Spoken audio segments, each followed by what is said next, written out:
So let's begin. Yes. So starting from the beginning, right, Rich? We are all human beings, you know. So whenever we see, I'm gonna use the hero journey, to illustrate my thought on this. It's like we we all have our vulnerabilities, like professional athletes, CEOs, and you name it, executives, directors, managers, and whatever. We are human beings, Mhm. so that picture of, we gotta be perfect, we gotta be tough, we can't cry, we can't do this, we can't show weakness. It's gone. It's long gone, I would love to start asking you, how can we be vulnerable, Rich? What's your experience around this? Being vulnerable. Well, I think what I've learned is sharing that story. It goes back to the story.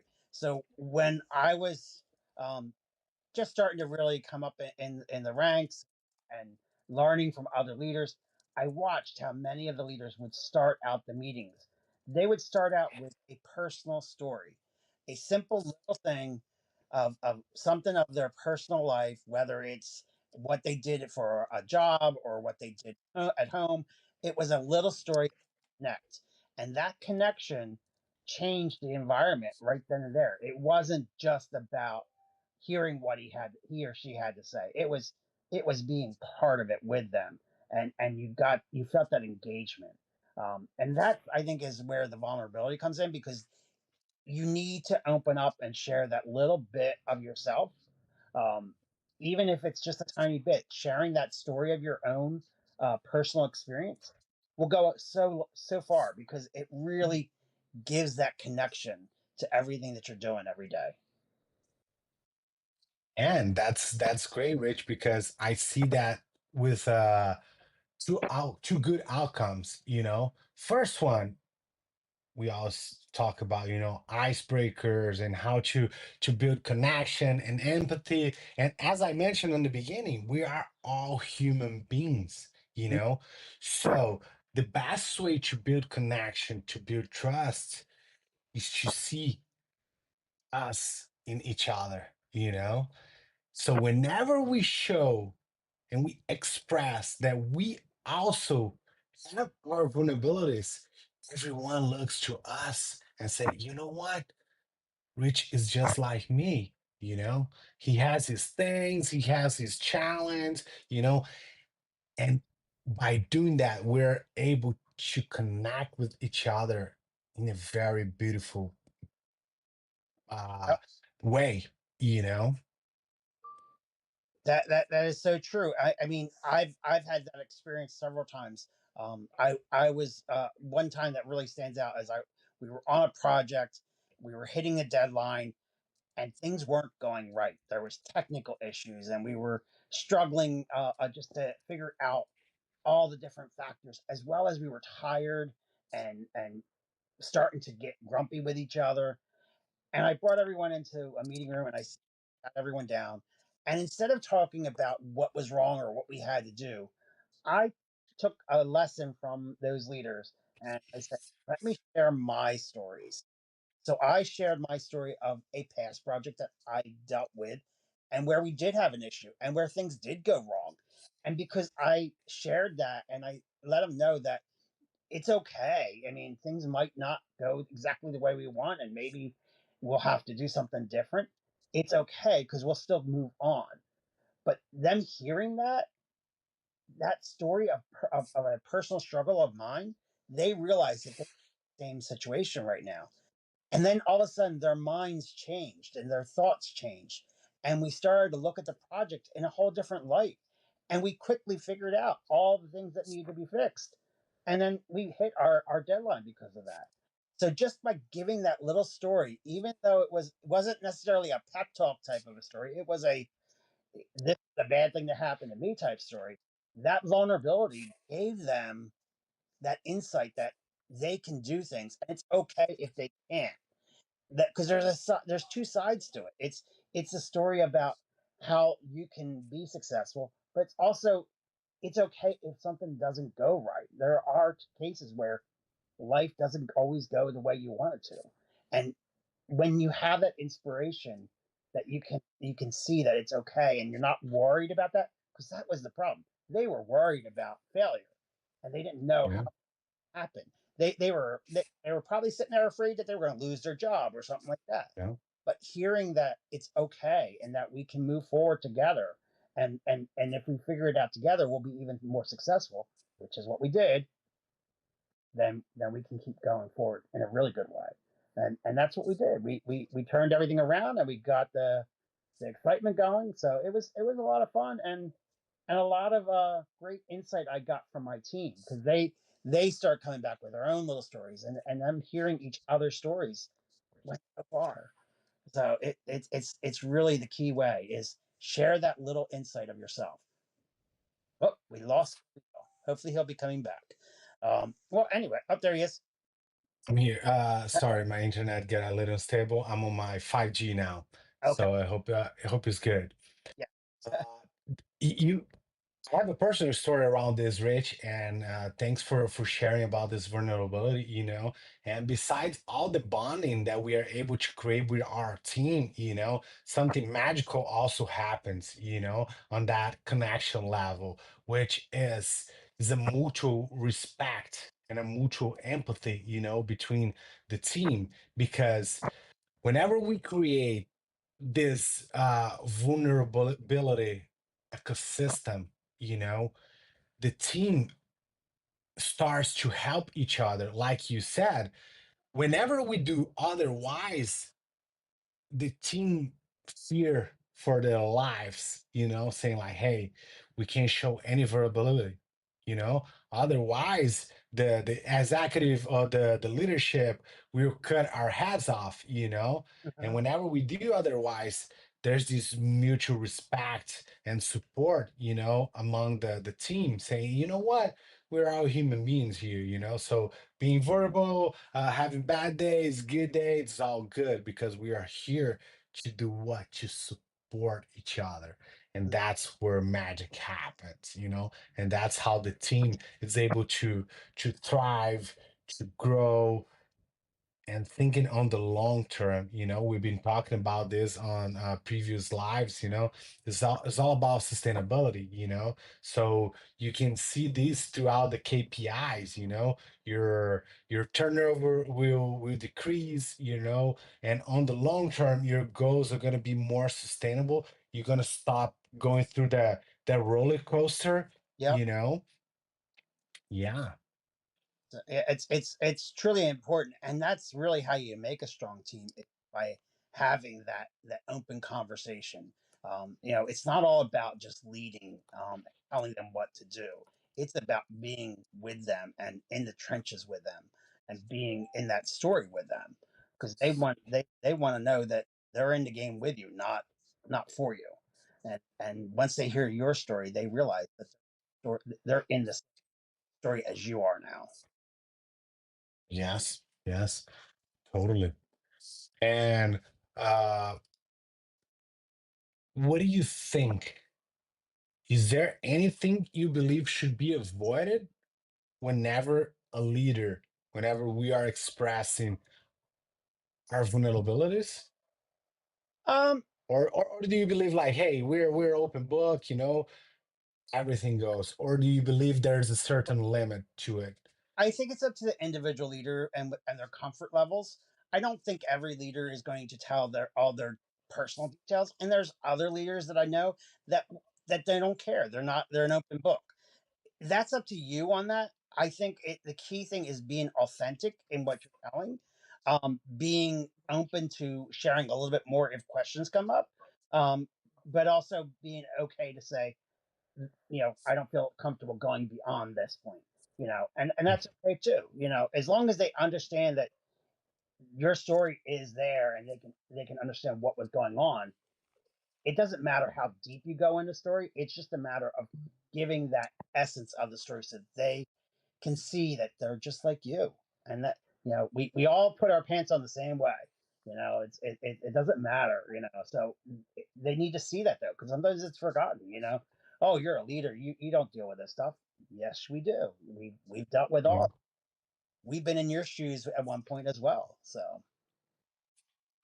Yes, and that's very important because I asked that question because a lot of people also asks us that question, like, all right, so what is the limit of, showing vulnerability and being vulnerable to my team, And I love that what you just said, Rich, because I also agree, there's no right and wrong, I believe the key point is be yourself, make sure to be authentic.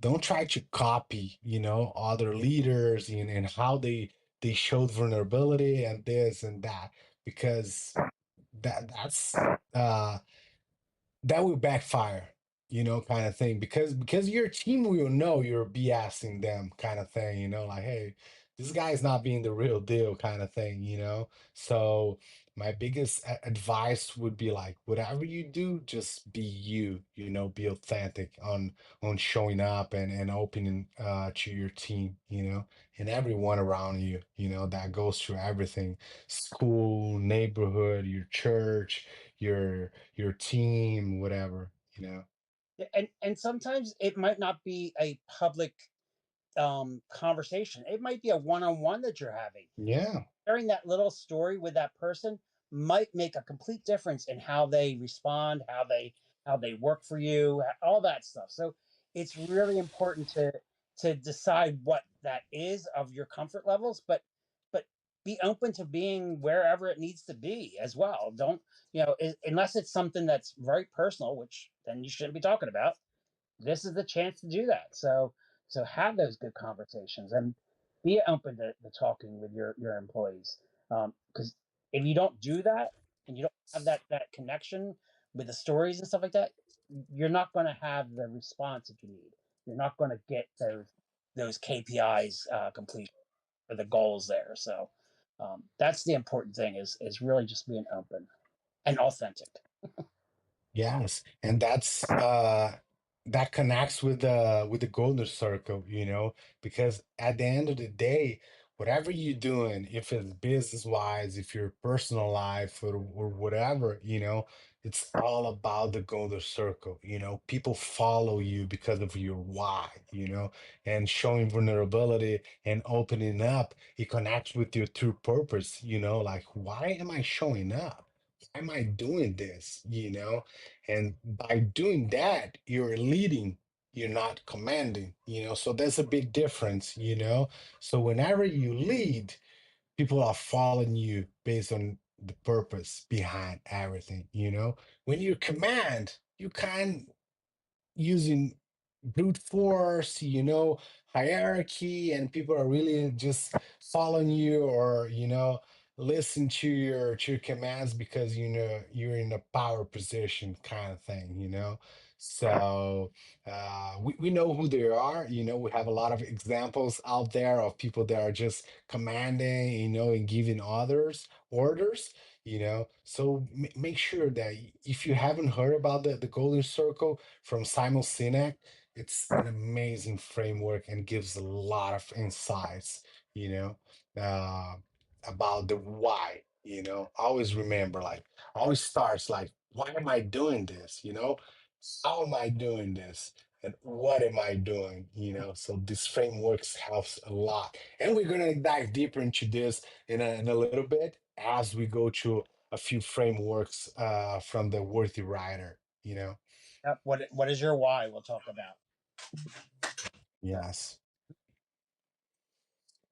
And all right, Rich. So how can we start writing our worthy story?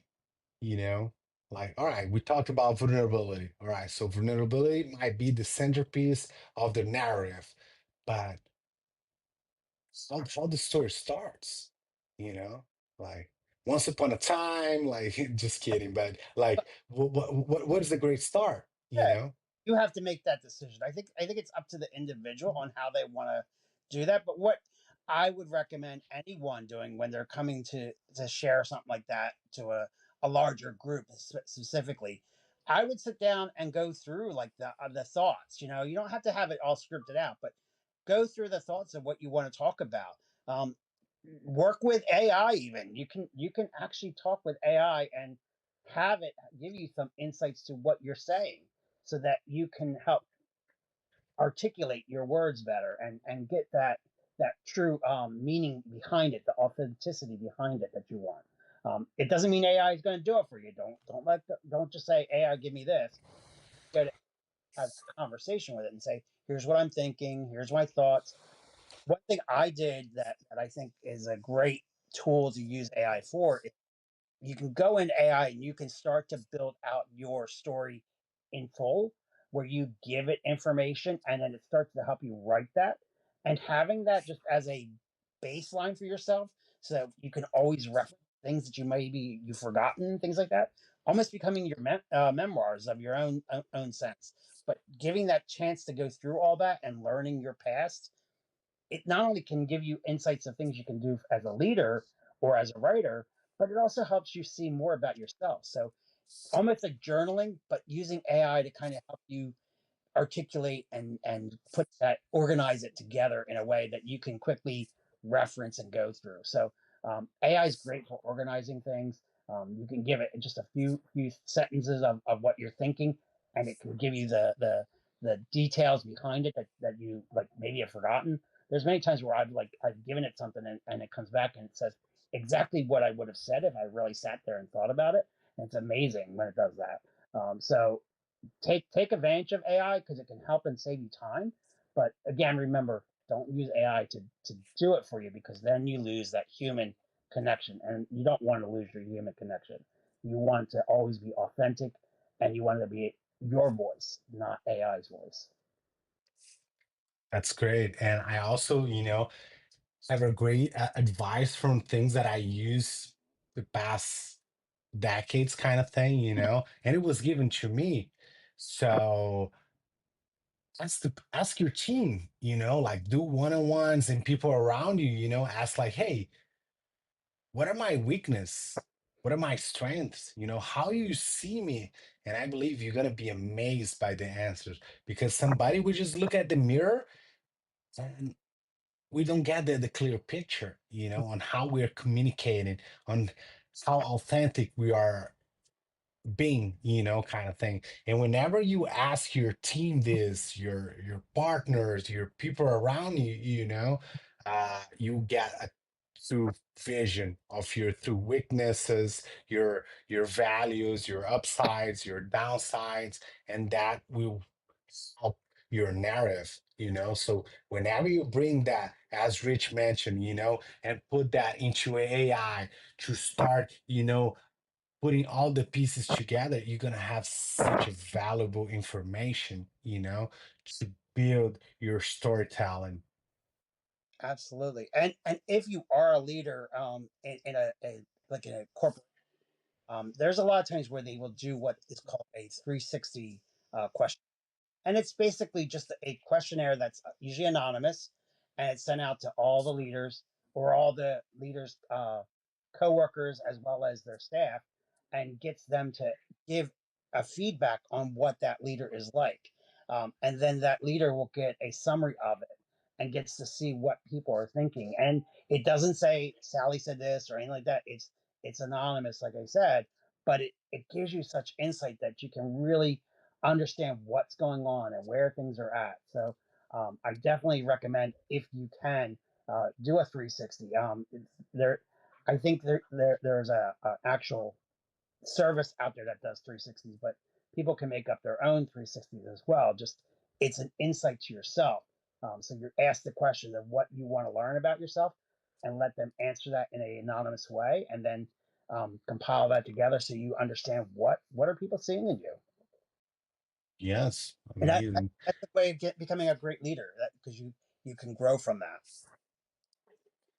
And we dropped a while ago a post about this, so we have a lot of information around this. We're gonna tap here and there in a few ones, uh, and one of them it's like do brainstorming, in this era, sometimes we forget to pause for a minute, and just open up a note, or grab a notebook and just write down ideas, and let it all flow. All right, so how am I gonna start? How I'm gonna be vulnerable? What is my why?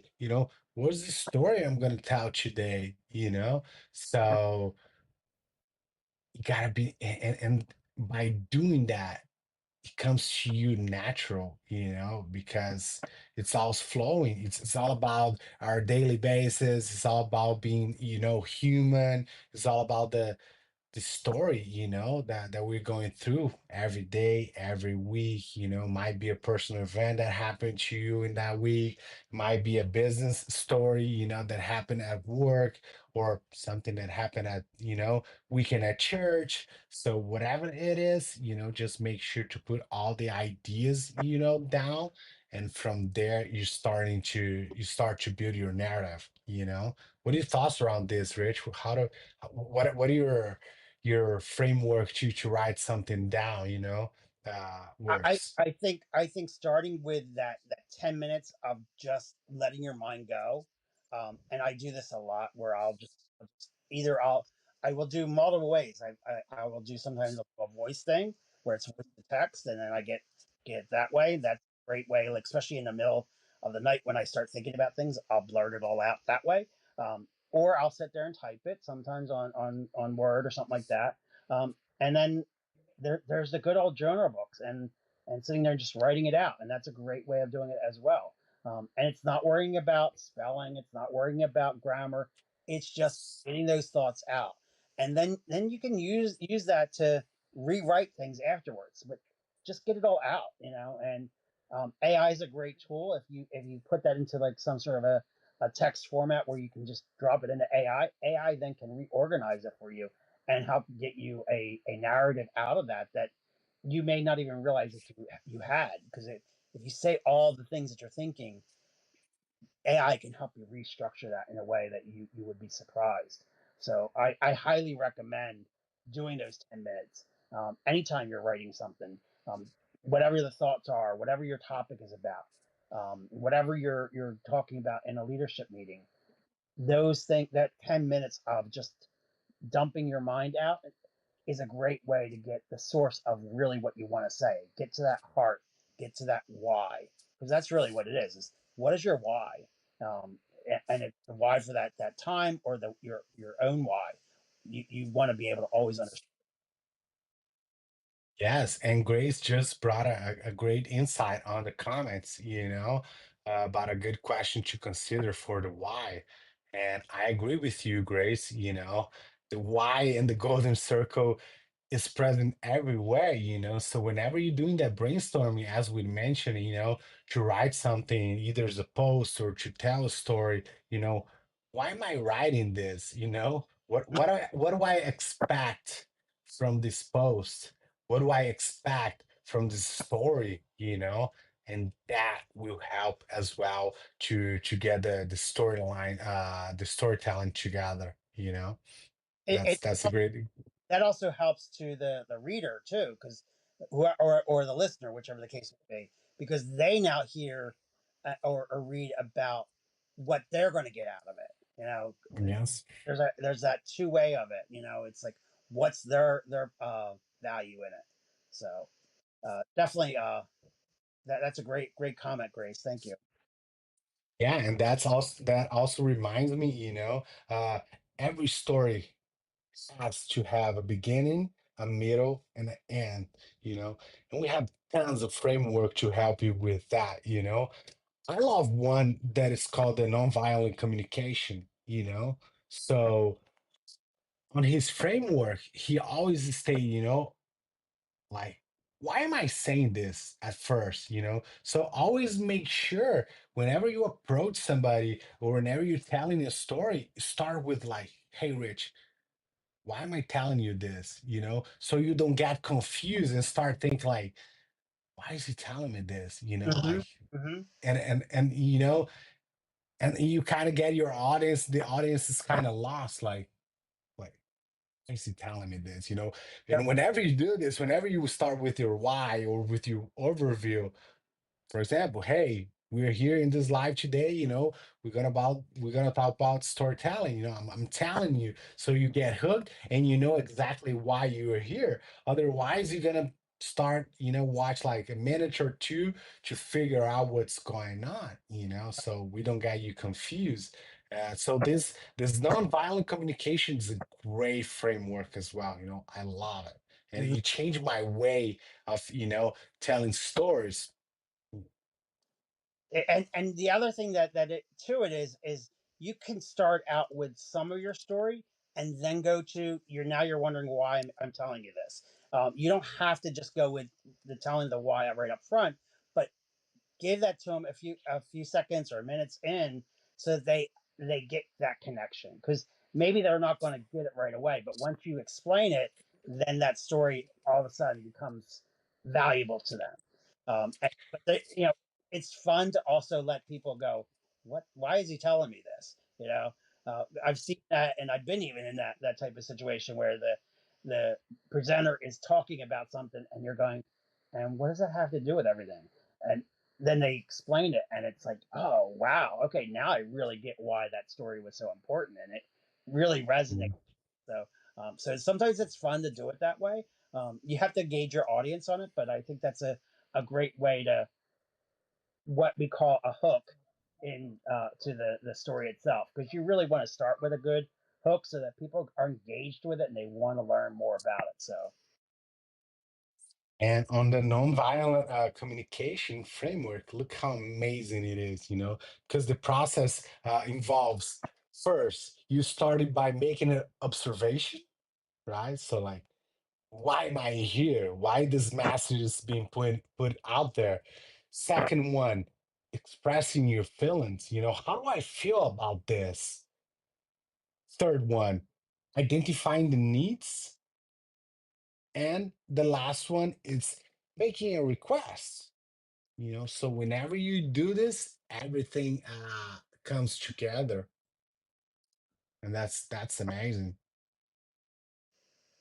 it's those little details that make a difference, and it's taking that time to think through those things, so that you get the most out of your. Yeah, and we are halfway through, so I believe it's good to take a little pause and, you know, open up for Q and A's. You know, so how you guys doing out there? You know, any questions, any insights that you wanted to share? Grace, thank you for yours. Qatar, thank you, brother. You know, we are with you on a South Sudan. You know, may God bless you as well. And yes, any questions, any thoughts that you guys want to ask for Rich or me? and Go for it. and Mark, I see you talked about doing the hero's journey. That's a great way of really kind of getting your story together, your why together. um, I love that. I love that you took a class like that. That's great. Awesome. So we're just gonna hang here for 3 minutes, and let's see if any question pops up. You know, just gonna give you guys time to think about something. And it, if we don't have anything, we can keep going on talking. But please, We have Grace. Grace just drop a question. Yes, Grace, is this one? the golden circle, right? Uh, the one I just mentioned was this, and the other one is the Golden Circle by Simon Sinek. Golden Circle, Simon. I'm gonna share with you right now.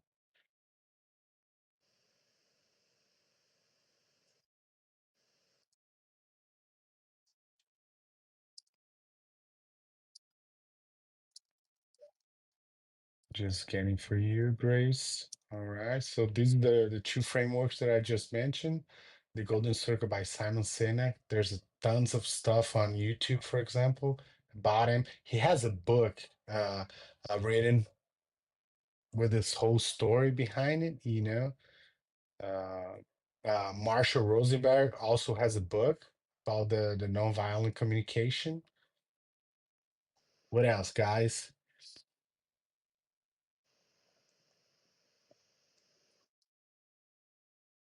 The power of the story, it's such an amazing thing because it's it's it's the key to everything. If you really think about it, like if you don't have a story behind what you're doing, you're going, well, why am I doing this? What's it for?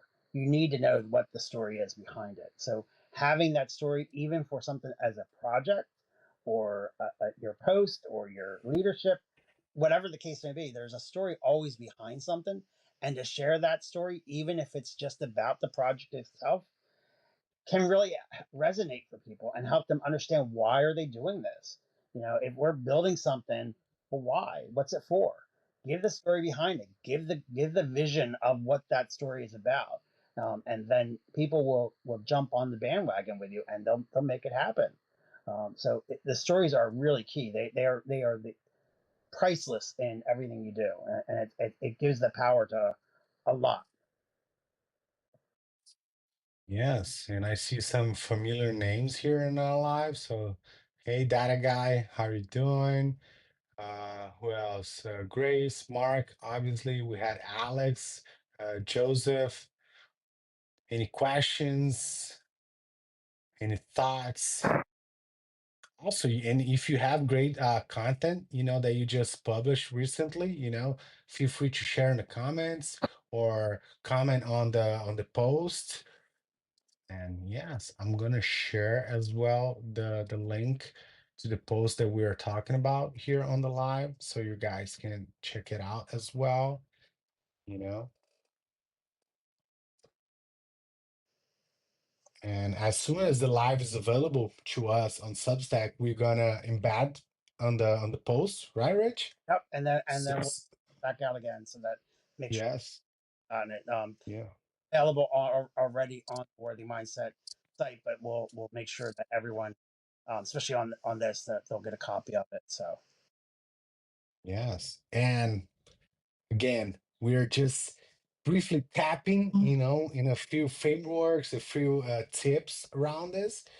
Otherwise, we would stay here the whole day talking about a lot of stuff that we are doing here, at the Worthy Mindset, at corners in our projects. Me and Rich, we just reached about 5,000 subscribers, so that's amazing. A lot of free subscribers, a lot of followers, a lot of paid subscribers, in all of our projects, so that's great. And we are very grateful as well.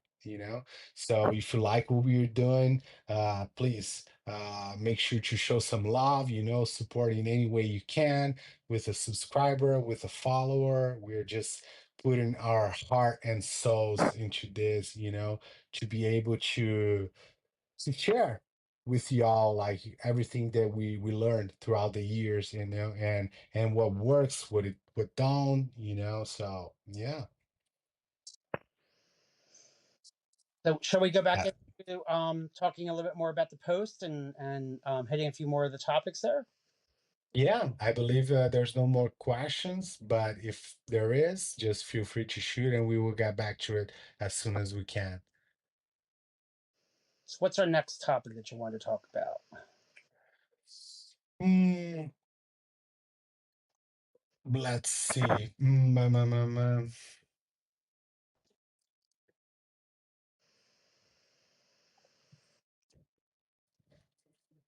Mhm.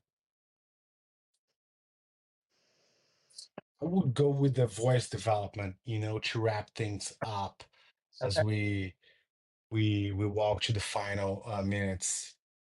That's another great thing as well, because we talk about how to start. We talk about a few frameworks, the hero, the the golden circle, the non-violent. You mentioned a few others as well, and now is the cherry of the cake, right, Rich? It's like the voice, how I'm gonna say this, I'm gonna be more, Martin Luther King kind of thing. I'm gonna be more like Steve Jobs. I'm gonna write in an outlier voice, you know. I'm gonna be more easygoing. I'm gonna have a more serious tone, you know. What are your thoughts around this? How would you choose the right voice, you know, and tone to the content, Rich? I think when it's your story, it has to be your voice. Don't go being somebody else. Be yourself. Share your story in your voice.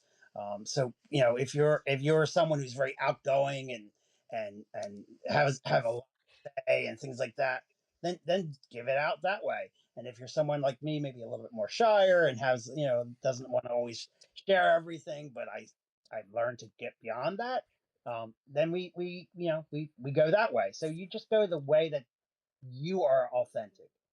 If you start going around the way of giving a Steve Jobs or somebody else, that's not you. That's Steve Jobs. Don't be Steve Jobs. Be you. So I think that's the most important is be yourself. And I have a great framework as well for that, you know. The same way that I mentioned in the beginning, like ask your teams about your weakness and strength.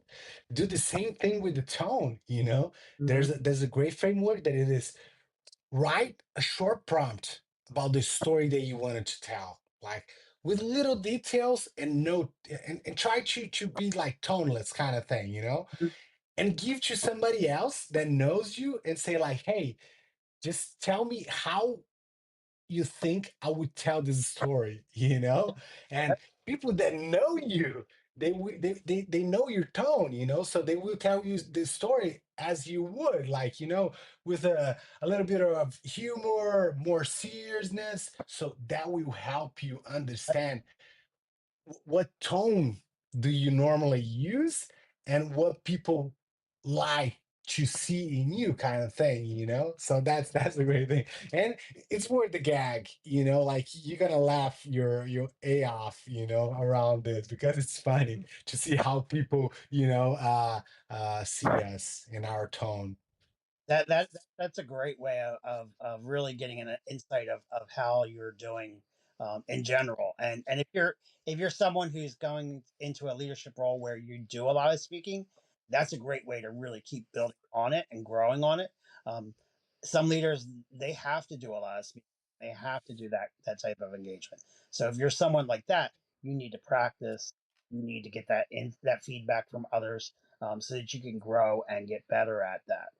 And I've seen leaders who started out really crappy and couldn't do it, and they are now like some of your top speakers.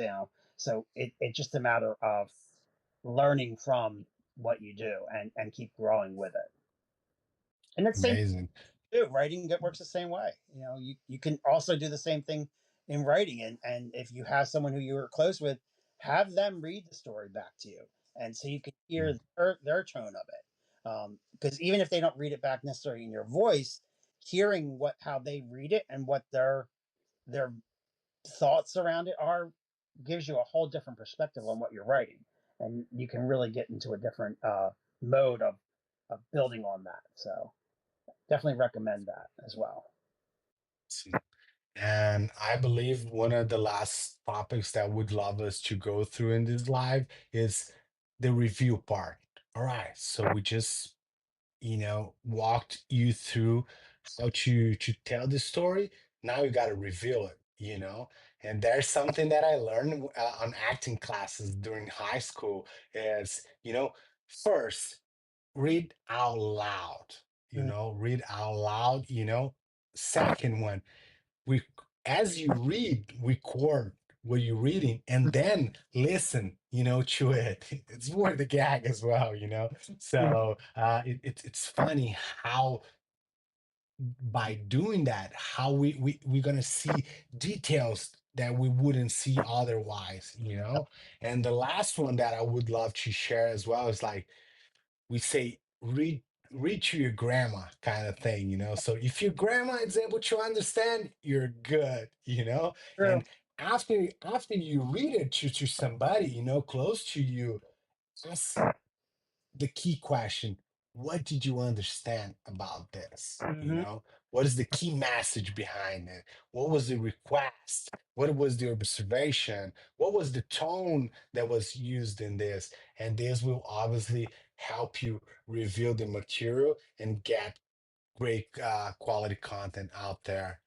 What are your thoughts around this, Rich? What do you do, and how do you review your posts and your material Um, after you a write? lot of my stuff I will sit there and I will read out loud, like you were talking about. I also will go as a step further sometimes, and I'll have Substack read it back to me, because Substack has a way on the mobile app that you can listen to what you wrote.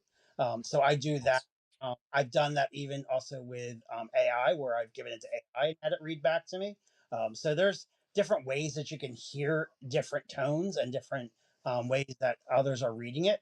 um, so that's a great way of doing it right there. Um, I will also take the entire post and I'll give it to AI and ask it to tell me what it thinks. And it will generally come back and say this is needs to be adjusted, or that's good, or this is exactly the way it should be. But it giving that insight from another system, as another, in essence, person or AI, is another way of really getting that insight, especially if you don't have always someone to bounce your information off of, or your get to do that reading too. AI can be a great tool to partner with. Again, AI is a partner, not someone to do it for you. But if you go to it and say, "Hey, tell me what you think," it will tell you what it thinks. I mean, it's pretty pretty interesting what it comes back with at times. So it has a really good sense on if a post is good or not, and what it thinks about the post, and how to improve it. It will tell you all the little tricks that you can do to improve it. So highly recommend. And and little secret here for y'all. Rich has three great interns: Leo, Dora, and Gadget. You know, They are my kitty cats, and they are always here to inspire and to listen to my readings, and when they need to, they'll walk across the keyboard and erase things. So yeah, that's amazing, and I believe with that, we kind of wrap up, everything. And again, on the post and on the worthy writer section, on the worthy mindset, you're gonna see a tons of stuff, so our our goal of doing that, it's like, hey, let's give y'all the the most amount of information and frameworks, so you can pick what's best for you. Me and Rich, we're a business partner. We work together. We write things together. But we all know and have our framework, and our little slightly details on how we want to do, the way that Rich sets his mood to write, and the framework that he's used is slightly different from what do I do, and who's right and who's wrong? Nobody, you just got it. The reason I'm saying this, like, don't try to follow the strict, technical advice, and do everything it was mentioned, just go for it, be authentic, see what works for you, what it doesn't, how do you feel comfortable, because again, it needs to be natural, it needs to be something that you feel comfortable with, and you don't like stress yourself like, like I need to, like I see a lot of people saying out there, you need to post thing every day, 3 times a day, whatever. Yes, but no, at the same time, if today, sometimes I tell Rich and say, hey, Rich, nah, I'm not, I don't have a creative mind today, I'm just kind of off today. So I didn't really put anything out there, I'm just, engaging here and there, and doing also, and that's fine, right? So what are your thoughts around this, Rich? I think that's absolutely it. I mean, this is, we're not experts. We're not someone out there who's saying we know it all. We've done it all. We've done our own thing, and we're sharing our experiences, our ways of doing things, which is different than some of the other ones who say, "Oh, this is what will work, and you'll make that $10,000 and all this stuff."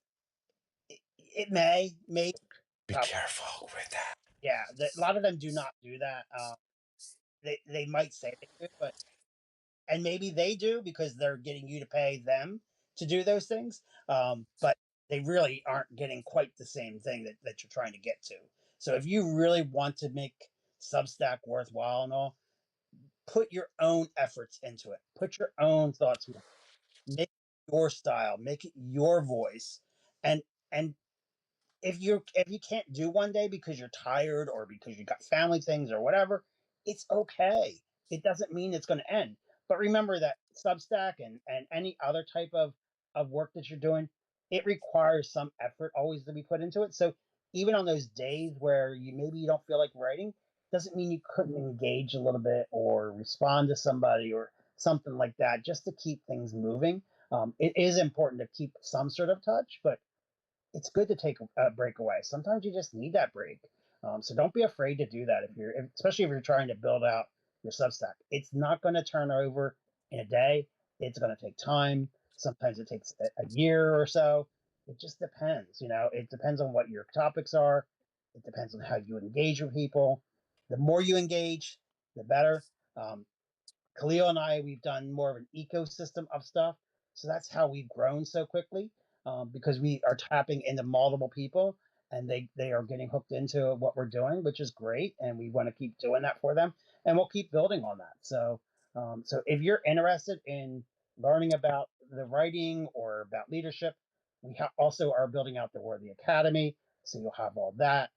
I have also the Rosie, where Rosie's journal is talking about AI and technology and stuff like that.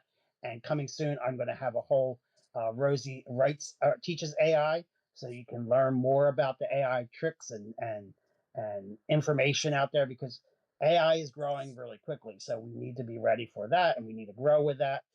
And I want to help everyone with that. So we have lots of things going on, and then we have corners. If you're interested in just having good conversation, you want to join us, every Wednesday night at 8 o'clock on Corners. We have a hump day Wednesday where we actually just chill out and talk. And you can come on and you can and join us and talk with us. It's a video conversation where everyone's on the video and everyone can talk.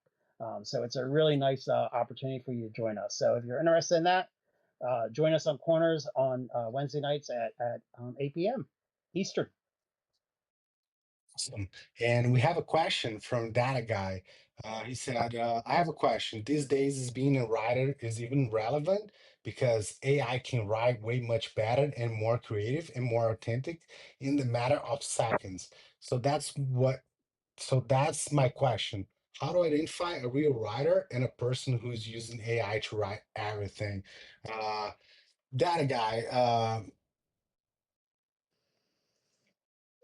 I can tell, like I, I believe the way that I'm gonna answer you this, and I would love to hear your take on this as well, Rich, is like, I don't believe it's a matter of who's using AI or not.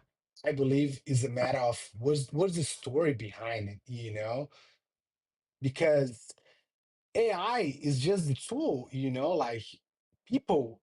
And for example, I have written courses with private universities here in Brazil, and they have tons and tons and tons of people to review everything and and to adjust.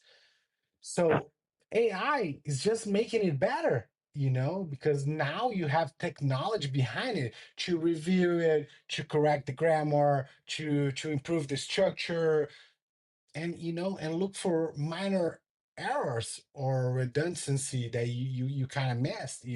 So I believe the focus here at Data Guy is like, make sure, if you're using AI or not to write your stuff, make sure you have a great story behind it, because it doesn't matter if it's a good or bad content. I have read content that I can definitely tell was written by AI, written, not written, but was structured using AI, for example. And it was great content because it had a great story behind. And on the other side, I can tell that this content was improved by AI, but it's a piece of ass, because it's just so superficial and really didn't have a story behind it. So this kind of wraps up with everything we just said, just make sure whatever you're doing, you have a great story behind it, you know? Don't really stick with, oh, it's using AI or not, is this a real writer or whatever, you know? What do you take on this, Rich? Yeah, I think there's a few parts to it. Number one, to the point of is it worth writing and stuff like that. Absolutely, writing is going to always be there, and the human side of writing is key.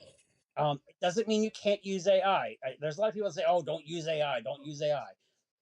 AI is here and it's here to stay. And if you don't use it now, you're just going to be left behind.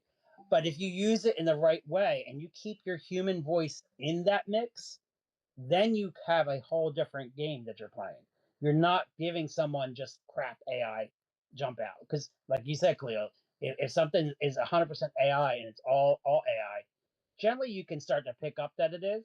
Um, Now, if you use it as a way of just helping you structure and make strong content, but still using your voice, it's a different game, and that's okay. So I highly believe in AI being as a partner with you. Again, look at AI as your partner, not as someone to do it, and then you'll gain a different perspective on it. And writing is going to be key. People want authentic content. They don't want AI written content. There is so much out there that is 100% AI, and they're going to start. It's going to get more and more understood where it's at. And yes, AI gets better, and maybe it's going to be a little harder to detect sometimes. But for majority, if their own story is not in that writing, you're going to realize it, and you're going to go, "Yeah, that's like whatever the other AI is saying." Um, you want your story in there, not what everyone else is. So if you can write that way and you can think that way, then you'll go a long way with your writing. So don't stop writing. Keep writing. Um, Use your data to get the best out of it because I assume you're a data guy because you have a lot of data behind you. So use that data and learn how to manipulate that in with AI because there's some great stats sometimes that you can call out and things like that. So just take that advantage of AI though. It's your partner to help you do things right, and that's how I look at it. I love AI. I think it's the greatest thing. It's made a whole change in my world, and I think everybody else is gonna, if they haven't already seen it, they're gonna see that soon. Um, and it's a great way of just really, like I said, collecting your own thoughts and gathering them into a way that you may never have thought of doing. It's just that it's another brain. It's that brainstorming. You talked about brainstorming. That really is where you do some major brainstorming with AI. You can just bounce things off the wall with them, and it will come back and forth with you and give you that insight of things that you may never have thought of. Amazing, amazing answer, Rich. Data guy, I hope we answered your question. Thanks for showing up. And yes, and if anything pops up, guys, after this live is done, feel free to reach us out, send a direct message, make sure to subscribe and follow everything we're doing on the Worthy Mindset. We have tons of great stuff out there. All right. All right, See you. being part of our community, we really appreciate you joining today. All right, guys. Bye bye. Oh, wait, Rich. One more question. One One more. more question. Got a guy asked, can you tell me what is the human element you're talking about, which can make it look different than the regular AI generated content? Make it look like a real human being wrote that with his own creativity. Can you give a few examples? So Uh, number one, I would recommend whenever you have AI write something, you go through it and you basically you rewrite stuff with it. You take that and you put it, make sure it's in your voice. If it doesn't sound like you when you're reading, then you need to adjust it. So that's number one. That's the first human element. The second part is making sure that your story is in there. So if you're talking about a topic, whether it's a fiction, nonfiction, whatever, you want to make sure your thought of the story is in there. So talk with AI, make sure it understands those things and is including that. And if it's not, make it write it again. Sometimes I'll go to AI and I might have it write something 16 times before I get to exactly what I want to say. And then, like I said, I'll still then after that go through every little bit of it and make sure that it's my voice, what I wanted to say, it fits to what I'm trying to say.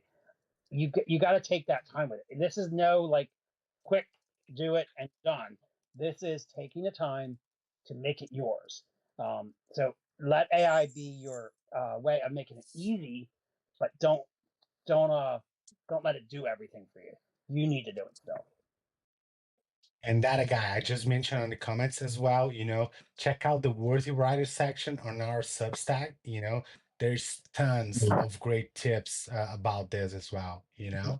And if you ever have any questions, you know where we're at. DM us. Happy to give you more insights. I'm happy to also share some AI prompts and stuff like that. Um, I've gotten to a point where I've made AI teams, and you can do that. And so as I get into the writing with AI on the Rosie Teaches AI, I'll be teaching about how you can create teams of AI to work with you, and so you have different people to give you that insight.